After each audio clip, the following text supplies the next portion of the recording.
Chiefs win the Super Bowl. Chiefs win. Cry, Eagles, cry. Great, excited to be back in the league. You know, every day I got the Three Stooges in the studio with me is a good fucking day. Mm-hmm. You know what I mean? So let's make sure he gets that bag. F-R-A-U-D-S, fries! Woo! Justin's way ahead in picks. That's all that you need to fucking know. Show's over. Show's over. We're going home. I would like to welcome you back to another page of the Playbook Sports Podcast. Ladies and gentlemen, day number 9 of 32 NFL offseason grades in 32 days, and we've got my boy Seif's Dallas Cowboys. This upcoming season is going to be very interesting for Dallas because they've had quite a bit of change this offseason. One of the biggest things that Dallas did in a negative way, in my opinion, was let Kellen Moore leave as their offensive coordinator for the same position with the Chargers.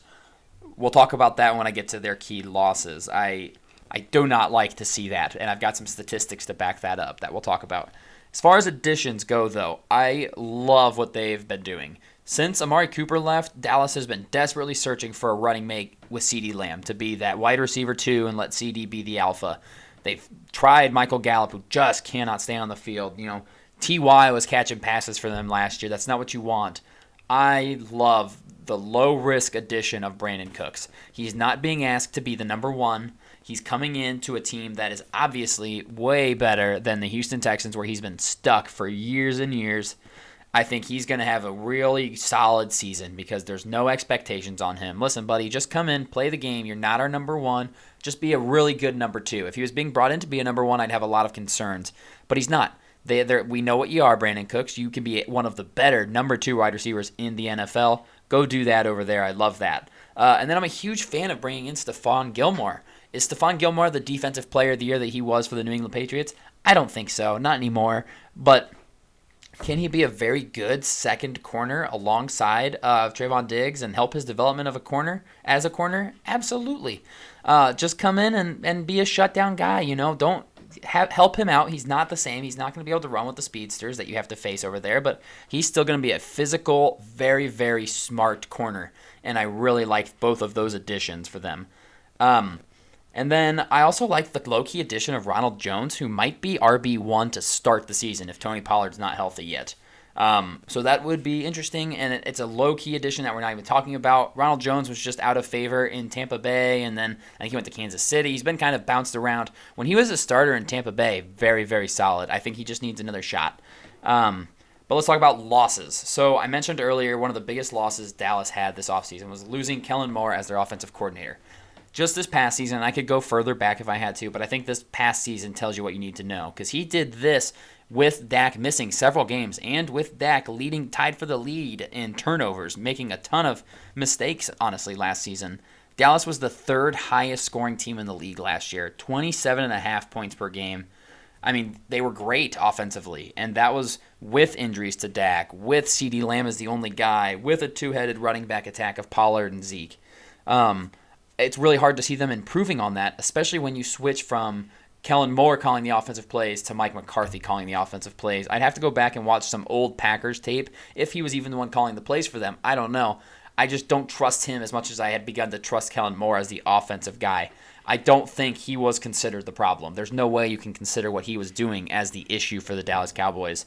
But I do think that the brain trust decided we need a change. We're obviously not getting anywhere the way we're doing it. So they said, well, let's go and switch OCs and see what we do this year. And then I think if the Dallas Cowboys struggle this season, McCarthy's probably out the door. As far as personnel goes, losses that I think will impact them, there's really 2 of them. Dalton Schultz and Connor McGovern.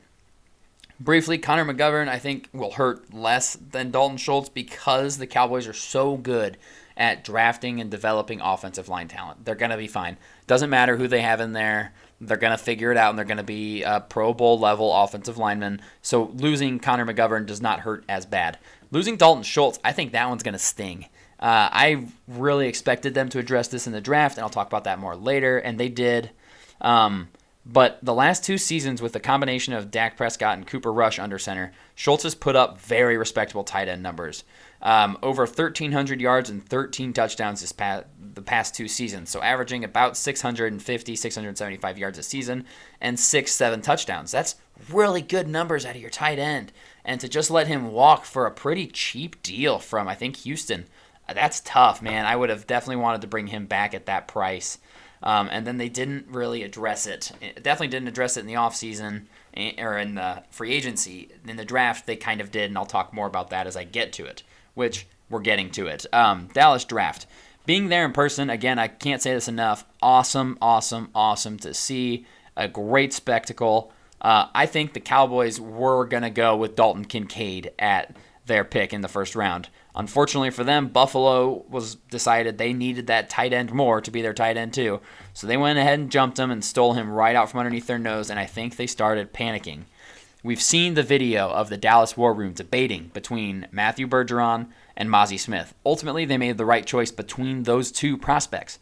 Mozzie Smith will start day one for them on the defensive line. Matthew Bergeron would have just been solid depth. Yes, he would have probably plugged in and replaced Connor McGovern. But again, with their track record of offensive line development, I think they're going to have somebody else that they didn't need to spend a first-round pick on. What I don't understand is why the choice was between those two players.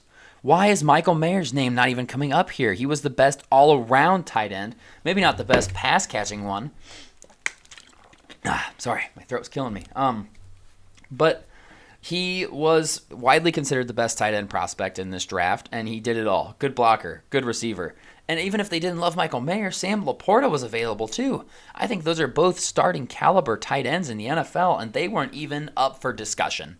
They decided to go with the defensive tackle, and I think that was a bit of a reach. And while this isn't a knock on Mozzie Smith as a player, I think that Dallas should have gone tight end there, and that will definitely impact their draft grade.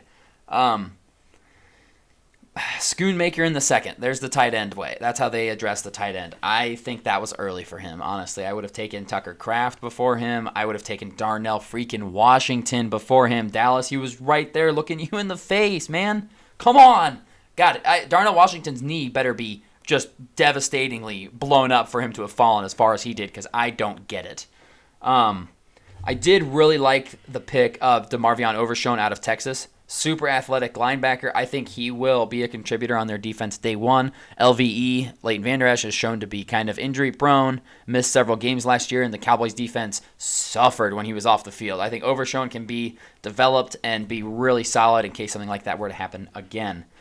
And then one of the best moments of the draft was when Deuce Vaughn's dad got to call him and say to him, "You want to come to work with me next week as a Dallas Cowboy?" Love that. That's super cool, man. You dream of something like that where you work in the NFL and you get to call up your son and tell him, "Hey, buddy, you're coming to Dallas and we're going to play together." That's so cool. I absolutely love that the Cowboys had that moment. As far as the draft goes, I'm going with a B-, and I feel like I'm being a little nice because I really do. I do like the Dallas Cowboys, man. I find myself rooting for them every single season. But if they had gone with a tight end, man, this draft would have definitely changed. Gone with a tight end in the first round.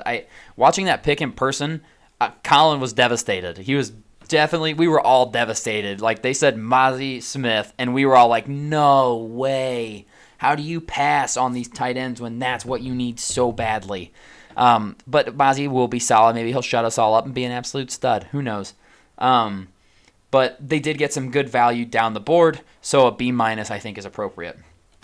As far as their overall offseason goes, I'm going to give them a slight bump up from that and give them a solid B. I wish that they didn't lose Kellen Moore, and I really wish they would have addressed the tight end position more than just Schoonmaker. That name just feels like a Dallas Cowboy. I don't know why. That just feels like, yeah, okay, that makes sense. Although Michael Mayer looked like a Dallas Cowboy. Look at a picture of Michael Mayer and tell me he doesn't look like a Dallas Cowboy. If you say he doesn't, you're lying. I really do love their free agent additions in Brandon Cooks and Stephon Gilmore. I think those were great pickups for them. Super interested to watch the Cowboys play this year and see what a Mike McCarthy run offense looks like. So I'm giving them a B for the overall offseason and a B- for the draft. And obviously the Cowboys are a team that is planning to compete this season. They've been in the playoffs the last several seasons. They've got, in my opinion, a top 5 overall roster from top to bottom. They've got one of the best defensive players in the league in Micah Parsons. Dak and CD is lethal, and I think Brandon Cooks is going to step right in and really fill some shoes there too and do really well. If they can stay healthy, I like them to find their way right back into the playoffs and competing in meaningful games down the stretch here and hopefully have a good season. But that's all I've got for you guys on the Dallas Cowboys offseason. I'll be back at it tomorrow with day number 10 of 32 NFL offseasons in 32 days.